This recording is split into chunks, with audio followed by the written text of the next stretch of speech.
Cutting my hair is step 1 / day 1 of the ultimate glow up series of presents. What do I want people to take away from this video that I'm making? Or it's more like a vlog, but I would say for me to come back and say hello, just say thank you. I wouldn't be who I am right now if it wasn't for having the support of this channel, you know, almost a decade ago. I think creating content is such a superpower because I get a lot of inspiration from other people's stories, from seeing other people challenge themselves, try to be their best self. If that's what's happening to me, then why am I not doing the same? Because I'm working on it as well. I'm trying to work on myself every day, and this is basically a massive video dump of what's happened this week, and it was my flatmate's birthday, so we planned a surprise for him, so why not start here? What we're planning, he's gonna come this way, and then people are gonna come down.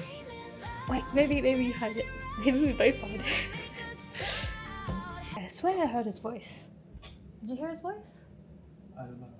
I'm gonna add the soundtrack of the awkward wait sound. Yep. Okay. Crickets. I was like, shit. Okay. I don't know what this process. Surprise! Oh, that's so sweet, guys. No fucking way! No fucking way! Oh my god, what?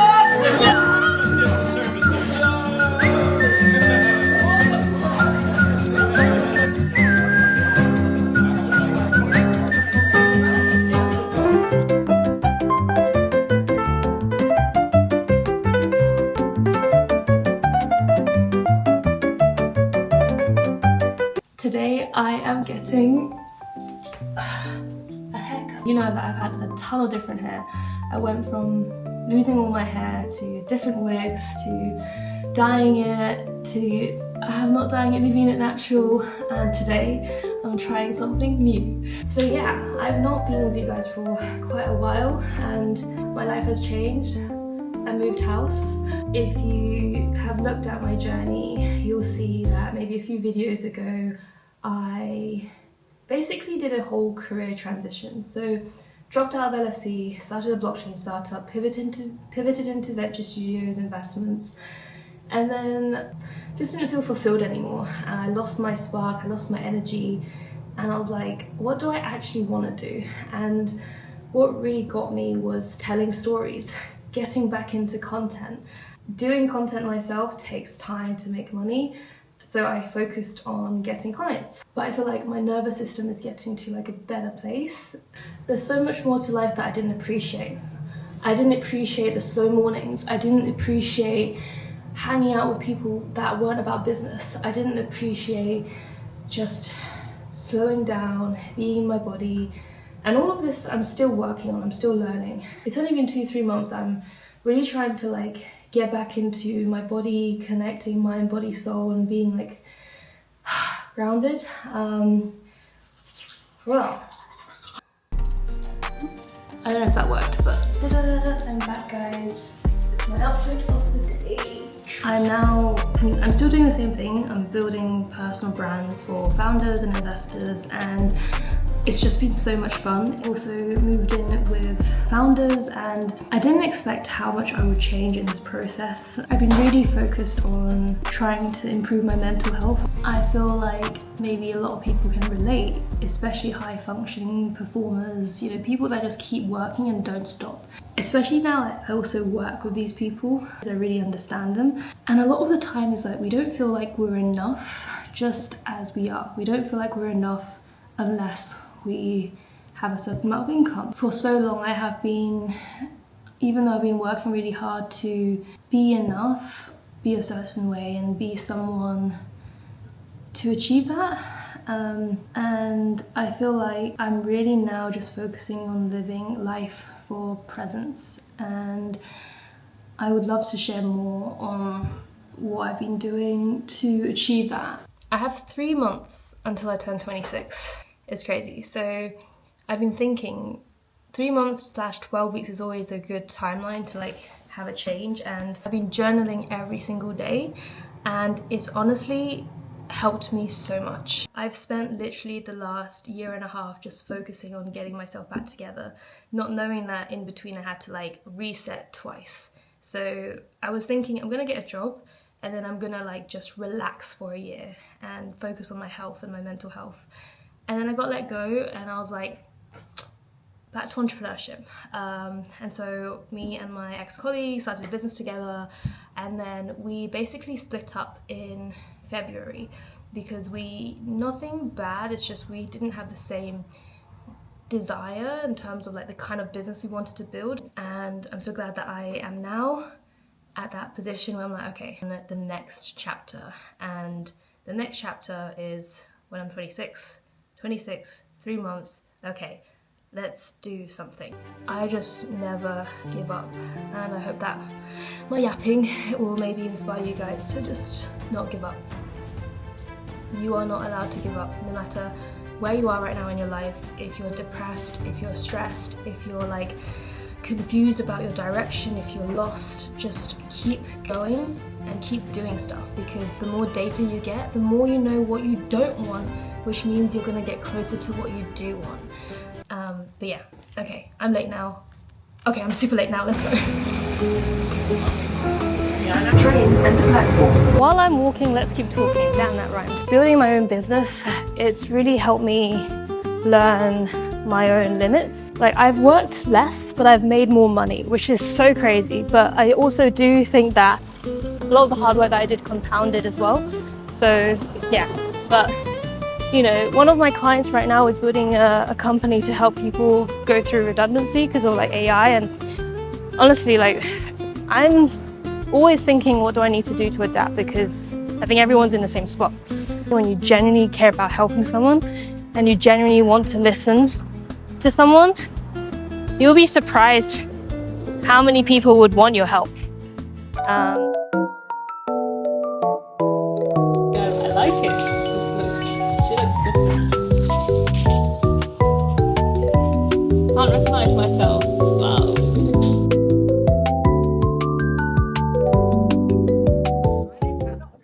Okay, this is the new look, guys. Oh my gosh. I'll be honest, at first, I almost cried because I was like, my blonde bits are gone. And it wasn't the fact that I didn't like not having it. Like, I always liked the blonde bits, but girls probably get it. I actually felt like my identity was being like cut out because of like the blonde has always been me. So I felt like so much of my past, a few years, all that blonde is like gone now, and like the old presence is gone. This is the new presence, new identity.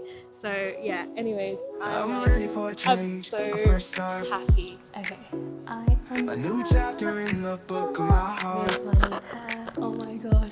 I'm leaving Okay, behind I all the should pain say and strife. like genuinely Ready to embrace. We're halfway through the vlog, guys, so thank you so much for watching if you're still there. And yeah, basically invited friends over for a lovely rooftop dinner. It's so amazing living with other founders my age doing their own business and just always supporting each other. Like, I'm so crazy grateful, it's insane. But yeah, we went to this creator event. It was like a full-day creator college event. It was really fun. I went with my friend Justin, who also does LinkedIn and personal branding, and yeah, learned a lot. Let's just get into it. So yeah, welcome. Great, thank you for being here. There's like 1,300 people today. Look.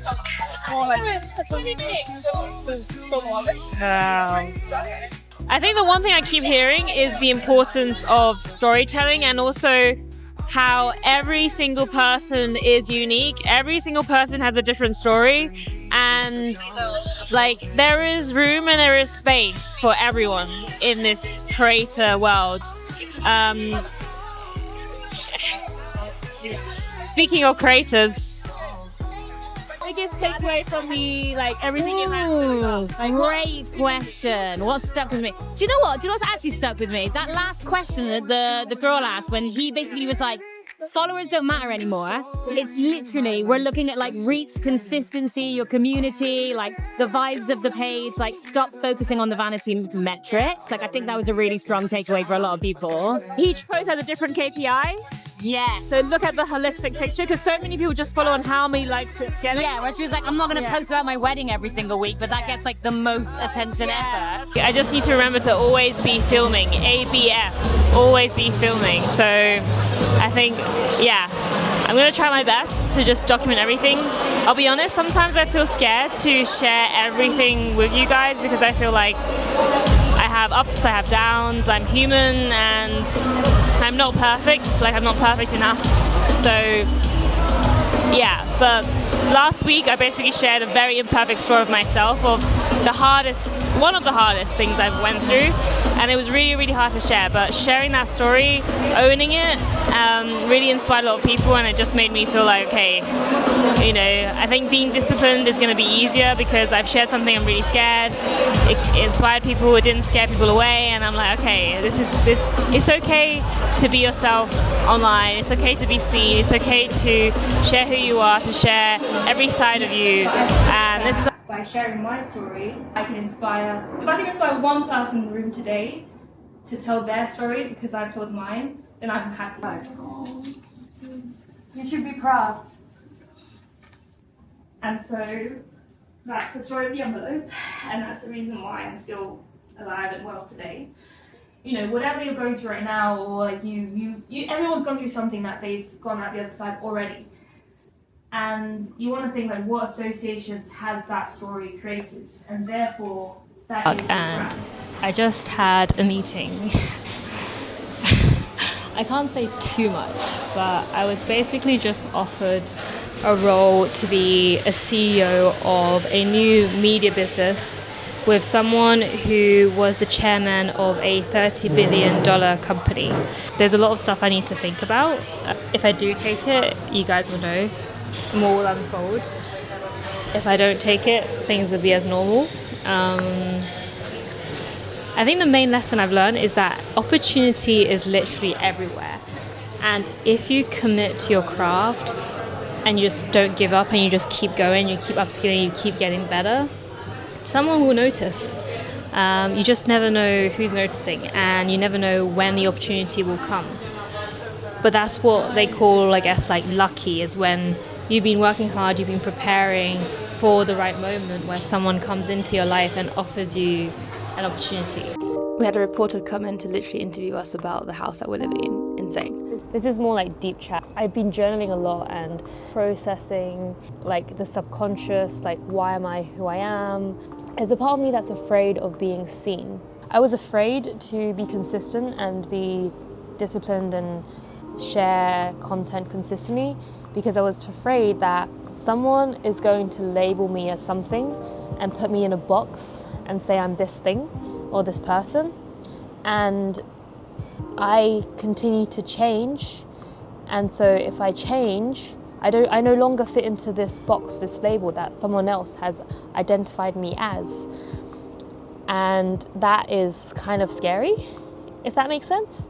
And that fear, and it's scary because if you keep tracing down, or I keep tracing down, it's kind of like when you change, you just lose people. Some people will like you, some people will, you know, feel like you're distant and you will outgrow them. And that's okay. But there is that element of like, oh, I'm scared of outgrowing someone because that person is close to me. And so I don't want to lose that person or those people. And so I don't want to grow.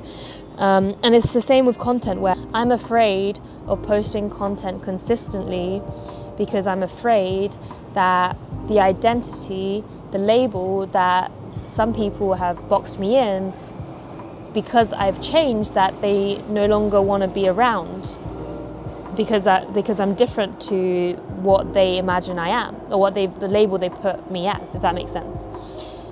And therefore it scares me, and I'm not consistent. The other way to say is like the reason why I'm not consistent with content is because I'm afraid of losing control of choosing who I get to be. And this might make sense to you, or it might not make any sense to you, but it makes sense to me. And by journaling and by really doing more deeper work, I finally realized a lot of things that were stopping me to be better I want to change and I want to improve. Someone I know, he has 3 companies, exited them, and he told me that the last 3 years when his business was growing like crazy was when he was diagnosed with clinical depression or something. And I just hear this story so many times now. And I just feel like the reason why that is because the intention, the motivation, the deep reason is because of pain.